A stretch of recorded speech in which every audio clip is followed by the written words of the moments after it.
My channel GT lectures. तो guys कैसे हैं आप सभी। तो आज मैं आपके लेके आई हूँ कणों के निकाय तथा घूर्णी गति के जो हमारे पास लेसन था उससे आए के टॉपिक। तो वीडियो में आगे बढ़ने से पहले मैं आपसे कुछ बातें करना चाहती हूँ।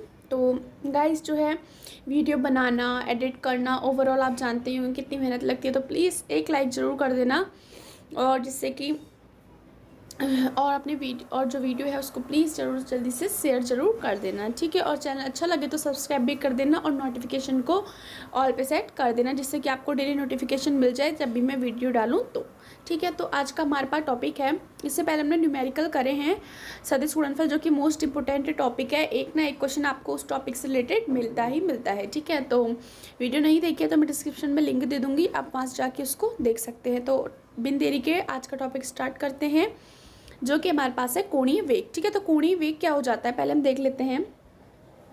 इसको हम इंग्लिश में कहते हैं एंगुलर वेलोसिटी, ठीक है। तो इस इंग्लिश में इसको क्या कहते हैं, एंगुलर वेलोसिटी, ठीक है। तो ये हमारे पास आज का टॉपिक है। सबसे पहले बात आती है कोणीय वेग आखिर होता क्या है, ठीक है।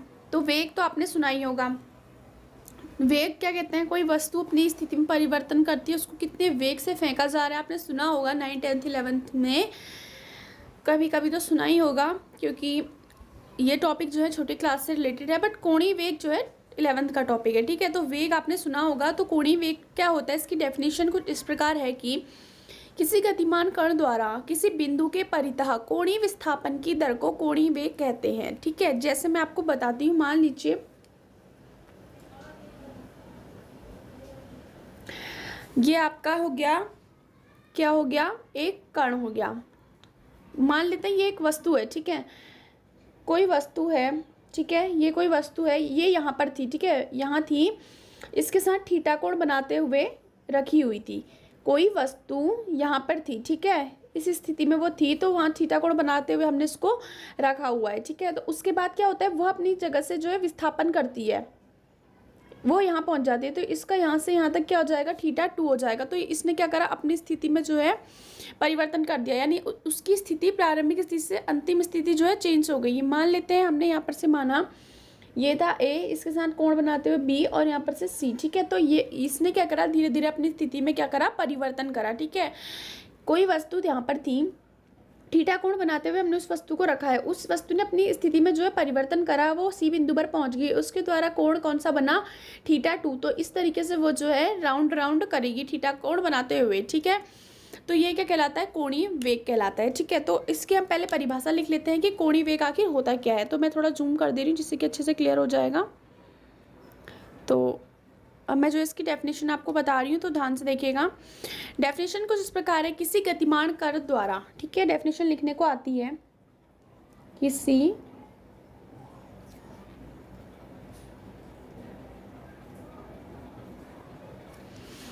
गतिमान कण द्वारा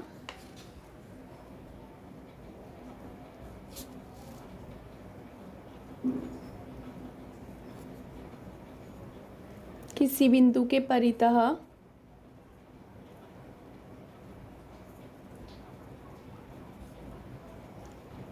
कोणीय विस्थापन की दर को, ठीक है, कोणीय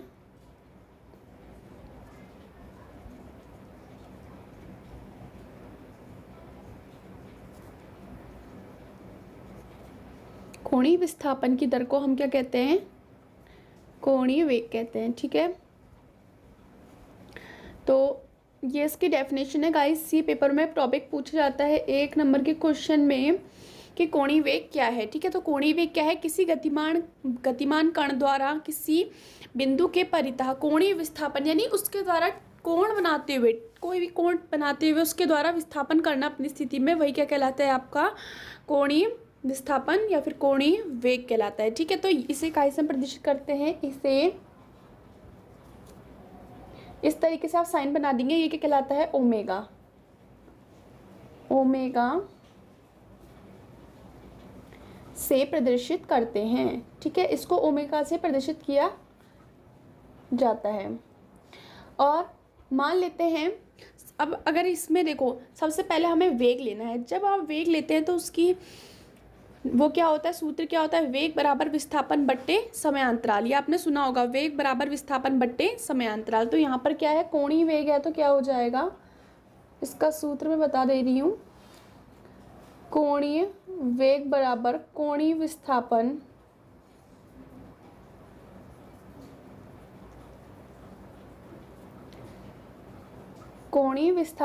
अपॉन में कितना आ जाएगा, समयांतराल। समयांतराल तो आपका कोणीय होगा नहीं, तो गाइस इतना तो आप सोच ही सकते होंगे। तो यहाँ पर से कोणीय विस्थापन अपॉन में क्या आ जाएगा, यहाँ से समयांतराल। ठीक है, तो ये यहाँ पर से क्या हो जाता है, कोणीय वेग।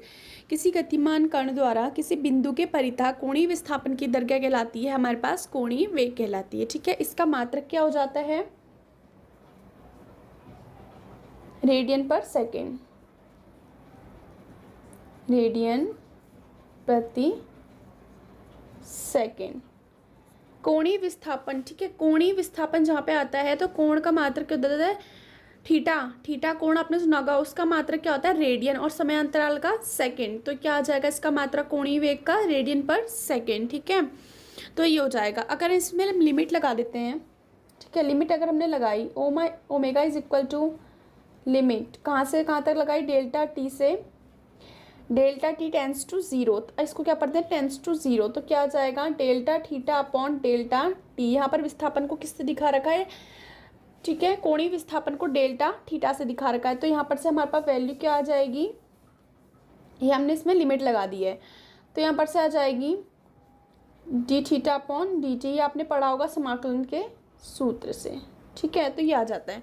तो ये हमारे पास क्या आ जाएगा, कोणीय वेग। अगर आपका पेपर में पूछा जाता है कि कोणीय वेग क्या है, तो आप क्या लिखेंगे, किसी गतिमान कण द्वारा किसी बिंदु के परितः कोणीय विस्थापन की दर को कोणीय वेग कहते हैं। इसे ओमेगा से प्रदर्शित करते हैं। कोणीय वेग बराबर कोणीय विस्थापन अपॉन समयांतराल, मात्रक हो जाएगा रेडियन पर सेकेंड। ठीक है, तो इतना आप सूत्र नहीं भी सॉल्व करेंगे तो चल जाएगा, तो अगर करना चाहें तो इसको भी सॉल्व कर सकते हैं। ठीक है, तो ये हमारे पास हो जाएगा। अगला टॉपिक है हमारे पास कोणीय त्वरण। ठीक है, तो अगला हमारे पास इसी में का है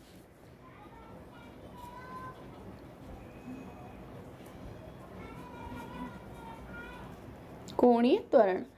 तो हमारे पास कोणीय त्वरण क्या हो जाता है, कोणीय वेग परिवर्तन की दर को, ठीक है, कोणीय, आपने सुना होगा त्वरण क्या होता है, वेग परिवर्तन बट्टे समयांतराल। तो यहाँ पर से क्या हो जाएगा, कोणीय वेग परिवर्तन की दर क्या कहलाएगी, परिवर्तन की दर को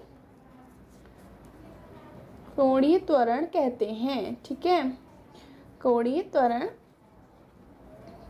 कहते हैं, ये हो जाएगा। उसके बाद आपने देखा कोणीय त्वरण, मैंने आपको बताया माना, अब मैंने बताया कोणीय वेग परिवर्तन की दर क्या हो जाएगी, जिस वेग से, ठीक है, मैंने आपको ऊपर बताया था कि कोणीय किसी गतिमान कण द्वारा किसी बिंदु के परितः कोणीय विस्थापन, कोण बनाते हुए विस्थापन करना, थीटा कोण बनाते हुए विस्थापन ए से वह कहाँ चले गया, सी में चले गया। तो क्या हो जाएगा, कोणीय वेग, उसका कोणीय विस्थापन यानी डेल्टा, उसने बनाया थीटा कोण बनाते हुए उसने अपनी स्थिति में जो है परिवर्तन करा, तो कोणीय वेग हो गया। ठीक है, तो अब क्या हो जाएगा, कोणीय त्वरण क्या, कोणीय वेग परिवर्तन, वेग का परिवर्तन, यानी वेग परिवर्तन किस तरीके से आ जाता है, जब ये वस्तु अपने प्रारंभिक वेग से अंतिम वेग में गई हो। आपने गति के समीकरण पढ़ा होगा, u होता है प्रारंभिक वेग, v होता है अंतिम वेग, तो वेग वहाँ पर से क्या हो जाएगा, परिवर्तित। तो यही है, तो यहाँ पर से मान लेते हैं हम, इसको समझने के लिए माना डेल्टा टी समयांतराल में, समयांतराल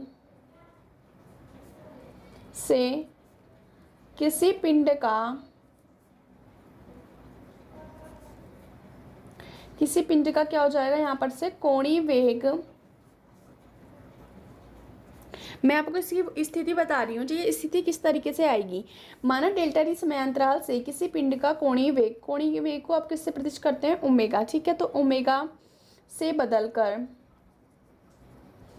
हमने यहाँ पर से कोणीय वेग, ऊपर आपने पढ़ा होगा कोणीय वेग ओमेगा से प्रतिष्ठित करते हैं। यहाँ पे मैं वापस बना लेती हूँ, कोणीय वेग बराबर कोणीय विस्थापन बट्टे समयांतराल, और कोणीय वेग की परिवर्तन की दर यानी ओमेगा 2 से ओमेगा 1 हो जाना। ठीक है, कोणीय वेग से बदलकर क्या, कोणीय वेग ओमेगा से बदलकर, तो यहाँ से ओमेगा 1 मान लेते हैं, ओमेगा 1 से बदलकर ओमेगा 2 हो जाता है, हो जाता है, तब पिंड का कोणीय त्वरण, तो हम क्या निकालेंगे, तब पिंड का कोणीय त्वरण। अब किस तरीके से हो जाएगा गाइस, ये मैंने आपको डेफिनेशन बता दी, ठीक है। तो ये आपका कोई टॉपिक जो है गलत ना हो, आप अच्छे से जो है चीज़ें आपकी क्लियर हो जाए, इसलिए मैं जो है एक एक डेफिनेशन आप गाइस लिख रही हूँ, तो प्लीज़ आप भी थोड़ा सपोर्ट करें। तो जो है यहाँ ध्यान से देखिए, ओमेगा 1 से बदलकर ओमेगा 2 हो जाता पिंड का हमने कोणीय त्वरण। त्वरण बराबर क्या होता है, वेग परिवर्तन बट्टे समयांतराल। तो यहाँ पर से क्या आ जाएगा, जब कोणीय त्वरण है तो यहाँ पर से क्या आ जाएगा, कोणीय वेग परिवर्तन,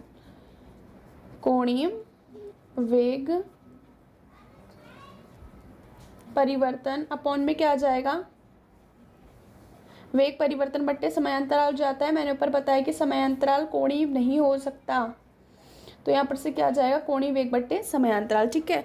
तो कोणीय त्वरण को हम किससे दिखाते हैं, यहाँ पर से अल्फा से, ठीक है। इस तरीके से अल्फा का साइन हो जाता है कोणीय त्वरण के लिए। तो अल्फा इज इक्वल टू हमने माना, क्या मान रहे हैं हम, ओमेगा 2, उसकी स्थिति में परिवर्तन बड़ा क्या है ओमेगा 2, तो हमने उसको कर लिया, ठीक है। और समयांतराल भी चेंज हो जाएगा, यानी T2 माइनस T1 हो जाएगा। तो हमने मान लिया, हम यहाँ पर से इसको डेल्टा के उसमें कन्वर्ट कर लेते हैं, तो यहाँ पर से माना delta omega upon delta T, ठीक है। तो यहाँ पर से ये आपका सूत्र हो जाएगा alpha is equal to delta omega upon delta T. और अगर आप इसमें लिमिट लगाना चाहते हैं, जैसे हमने इससे पहले वाले में यहाँ पर से इस तरीके से लिमिट लगाई है, तो अगर इसमें भी लिमिट लगाते हैं, कहाँ से लगाते हैं हम, लिमिट टी टेंस टू 0, तो यहाँ पर से आपका क्या आ जाता है, delta omega upon delta T. और जैसे डी यहाँ पे थीटा और टी था, थीटा और टी क्यों था, क्योंकि यहाँ पर से हमने विस्थापन माना था और यहाँ पर से समयांतराल, और यहाँ पर से हमने क्या माना है, ओमेगा और टी। तो यहाँ पर सब इसको अगर हम समाकलन के उसमें परिवर्तित करते हैं तो क्या हो जाएगा, D omega upon D T. तो ये हमने क्या करा, समाकलन भी कर लिया और उसमें भी लिमिट भी लगा दी। तो आपका रियल में फॉर्मूला क्या हो जाएगा ये, और इसका मात्रक क्या हो जाएगा, रेडियन पर सेकेंड स्क्वायर, ठीक है। तो ये आपका हो जाएगा कोणीय त्वरण, ठीक है। तो इस तरीके से हमारे आज का टॉपिक, हमने 2 टॉपिक देखे थे। कोणीय, हमने कौन से टॉपिक देख रखे हैं, हमने देख रहे हैं कोणीय वेग और कोणीय त्वरण, ठीक है। तो इस वीडियो में हमने क्लियर करा है, आगे वीडियो में हम जो है रेखीय वेग और रेखीय त्वरण को जो है क्लियर करेंगे। गाइस ये टॉपिक इंपॉर्टेंट है, 1 या 3 नंबर के क्वेश्चन में हम इसको पूछा जा सकता है और हमने इसको सॉल्व करके दिखाना होगा कि किस तरीके से हमने इसको सॉल्व करा है, ठीक है। तो वीडियो अच्छी लगी हो तो लाइक जरूर कर देना, एक लाइक तो गाइस बनता है, प्लीज़ एक लाइक कर देना, और प्लीज़ चैनल को जो है सब्सक्राइब कर देना और नोटिफिकेशन ऑल पे सेट कर देना, जिससे कि आपको डेली नोटिफिकेशन मिल जाए। और शेयर करना तो बिल्कुल भी मत भूलना। तो कमेंट में कुछ डाउट रहे हो या फिर आपको कुछ पूछना हो, या फिर आप लिख सकते हो कि अच्छा लगा या जैसा भी लगा, तो आप कमेंट कर सकते हैं। तो guys thank you for watching full video, तब तक के लिए bye bye and take care. मिलते हैं आपसे अगली वीडियो में।